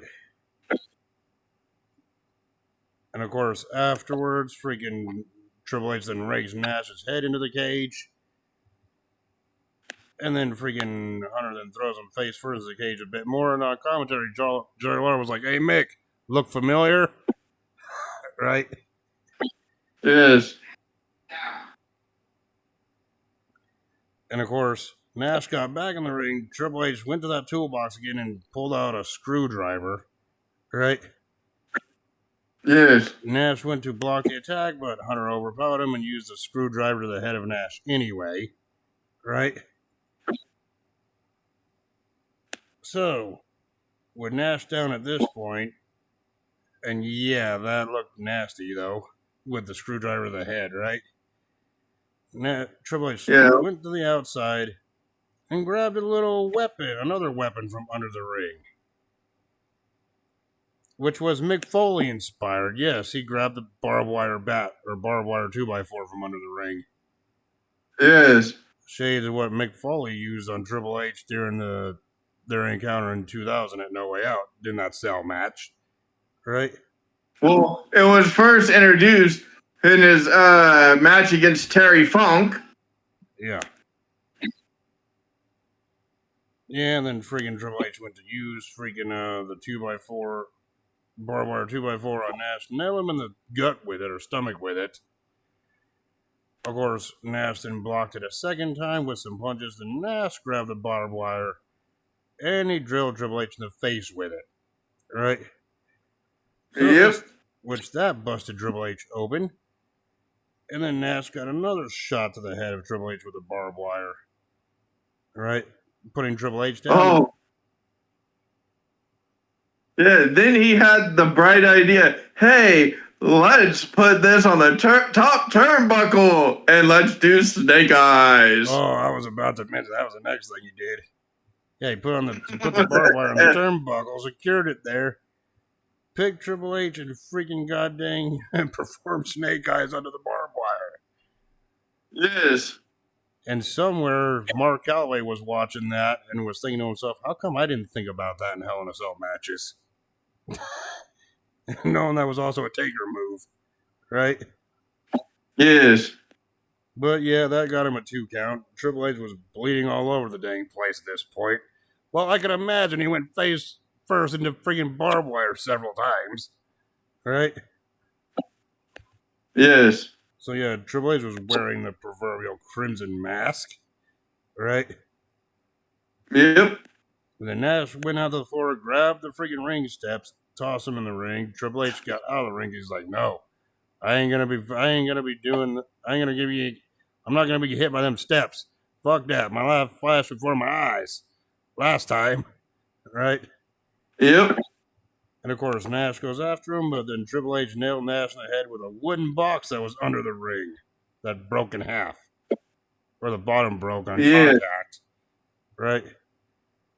And then Triple H decided to get in the ring. He's like, oh yeah, that's a smart idea. Get in the ring and grab the steel steps to crush Kevin Nash. Oh, wait. Uh-oh.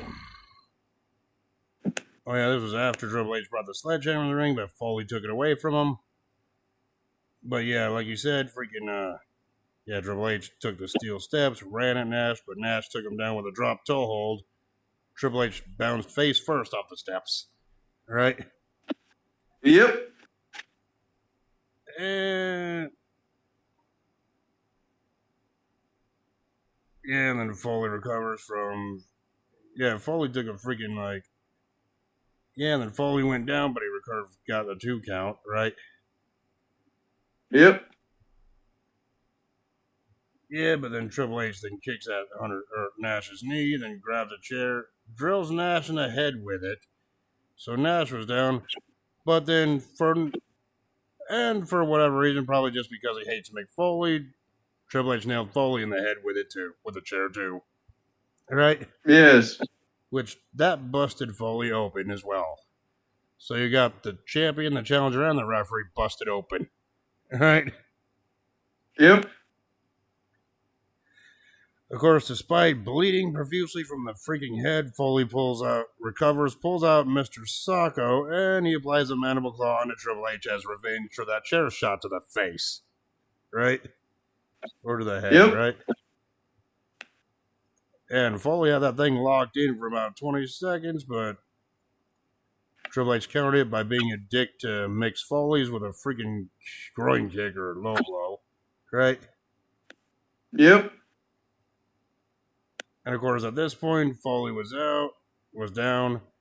Nash picks up the steel steps, charges in, and nails Triple H and Foley at the same time. So Foley got down yet again, right? Yes. Then Nash goes for the cover, but there's one problem. The referee was down. Mick Foley was out, right? So Nash, trying to be the kind gentleman he was, or the fact he just wants Foley up so he can win the match, freaking picks Mick Foley back up, who at this point was on the ring apron, right? But Yep. Triple H comes from behind, shoves Nash into Foley. In the process, Foley went back first into the freaking cell wall, like a slingshot. And I'm like, well, shit, right? And of course, that's when Triple H decided I'm gonna go freaking attempt the pedigree at this point, or nail the pedigree on Nash at this point. Which Nash reversed it into a slingshot, and guess where Triple H got slingshot at? The damn barbed wire again. I'm just like, oh shit, right? The barbed wire had a lot of fun. It was like, yes, feed me more, need sustenance. And then, freaking following that, Nash was able to nail the jackknife powerbomb on a Triple H. Foley came back into the ring and started the 3 count. 1, 2, nope, Triple H kicks out. Despite getting barbed wired 3 times. And 2 that looked really devastating and freaking cringe, right? All 3 in the head. Yes. Triple H managed to kick out. Then Triple H started crawling towards the sledgehammer in the corner. Actually, grabs the sledgehammer. Friggin' Nash went to go pick Triple H up to do more damage, but Triple H nails Nash in the head with a friggin' dang sledgehammer. Triple H then was able to nail the pedigree on the freaking on the Nash, and after a bit of hesitation, he rolled Nash over and went for the cover and got the 3 count. After a grueling, hard-fought match. So therefore, Triple H obtains the World Heavyweight Championship here. Your thoughts on this one? It was interesting. It was a good Hell in a Cell match. To me, this was one of Kevin Nash's best matches that he had in his career. At this point. And I don't say that for a lot of Kevin Nash's matches, but this one ranks up highly for me, right? Yep. And yeah, did it have blood? Yes. Did it have violence? Yes. Did it have a definitive winner of this feud? Yes. Right? Yeah, and then after the match, freaking Ric Flair and Randy Orton came out to celebrate with Triple H as Foley handed the world title to Orton to give back to Triple H. right? As the referee, Yep. like he said he was going to do, right? And that's where the show ended there. So yeah, now we go to our favorite portion of the review, and that's our rating system slash final grade. Christopher Nowinski and Rodney Mack defeating the Dudley Boys in that opening tag team match. I gave that one 2.5 out of 5. 1. Damn, I was giving it the benefit of the doubt with 2.5. Jeez, right?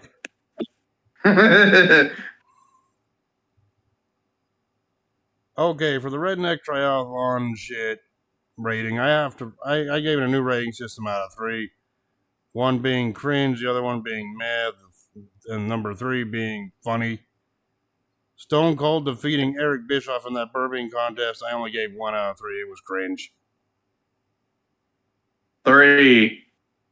You're saying funny, okay. Scott Steiner defeating Test to win the managerial services of Stacy Keibler, I gave that one 3 out of 5. 5. Only because you're a testicle. Nope.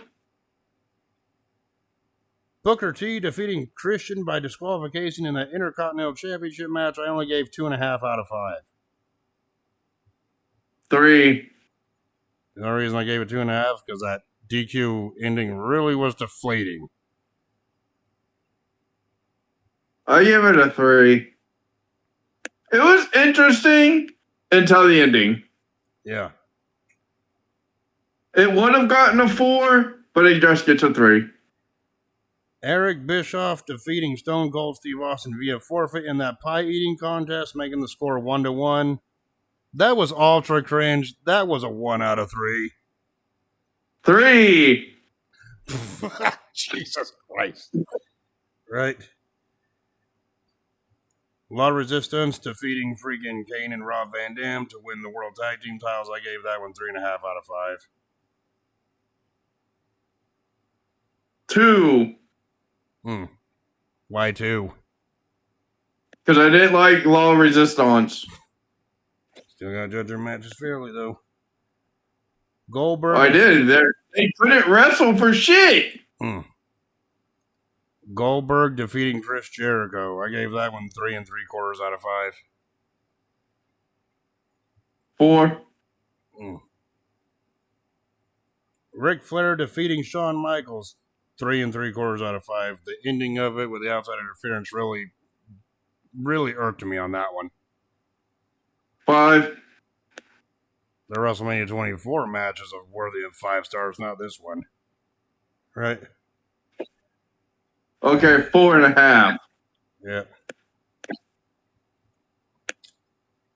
Stone Cold defeating Eric Bischoff in that pigpen match. Yeah, that to win the Redneck Triathlon 2-1. I gave that one obviously funny, so it was 3 out of 3.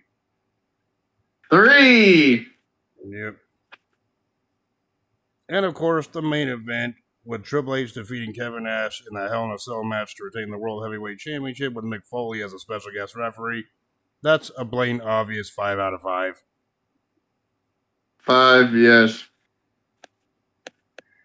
So based on all that, my final grade for Bad Blood 2003 is a solid C. B. Now, essentially, I would say I would pick out like 1 or 2 matches that I would recommend to go back and watch, but to me, this pay-per-view is just essentially a one-match show, and that's the main event with Triple H and Nash in Hell in a Cell. Yeah. So besides the main event, is there any other matches from this card that you would recommend? If you want to be entertained, watch the Redneck Triathlon. If you want to be cringe, to watch the Redneck Triathlon. It was entertaining and cringe. It was cringe-taining. And I guess the Flair and Michaels match was okay to watch up until the ending, but it's not something you really need to go out of your way and see. But, No, I give the main event a 5.5 out of 5. The half is because I enjoyed seeing the barbed wire have fun. Okay, yeah, those are creative spots. Yes, I got to admit that. With the barbed wire 2x4 propped up in the corner. I'm surprised we And haven't seen also that the stuff steel since. steps. And also the steel steps because Triple H said in an interview as well that he flashed before his eyes when he saw the freaking steel steps coming at him. He was like, "Oh shit!" Right? Because if you didn't see, you can literally see the point of the end of the step was going towards his head instead of the whole step. Yeah. Kevin threw it so hard it kind of lifted with the momentum a little bit, and that would have literally crushed his head. Yeah, and Triple H pulled a me for him when I went to Raw back in April. Oh shit! Yes. Literally. Right? But yeah. Anyway. Yeah, that's our thoughts and our review for Bad Blood 2003. Now it is my turn for what classic pay-per-view we're going to be reviewing next week. So yep, next week we are going to be reviewing WCW New Blood Rising. Just kidding, I'm not watching that shit. Go fuck yourself with that fucking Judy Bagwell on a fucking forklift. Just kidding, I don't feel like watching WCW next week. It's like I'm extending this little break for another show that could be good or could be bad, depending on your view of it. As far as the year that we're on right now, from this review, I'm still gonna stay in the 2003 timeline. But I want to go. But next week we are going to be reviewing the next 2003 Raw exclusive pay-per-view, which was Unforgiven 2003, where we had Triple H defend the world title against Goldberg in the main event. We had that rematch between Scott Steiner and Test, which I know you'll be looking forward to. And we had the last man standing match between Kane and Shane McMahon. Yes. Where we get to talk about fried testicles. How fun! Yeah. So yeah, that'll be for next week. So until then, we will talk to y'all later. Peace. Deuces.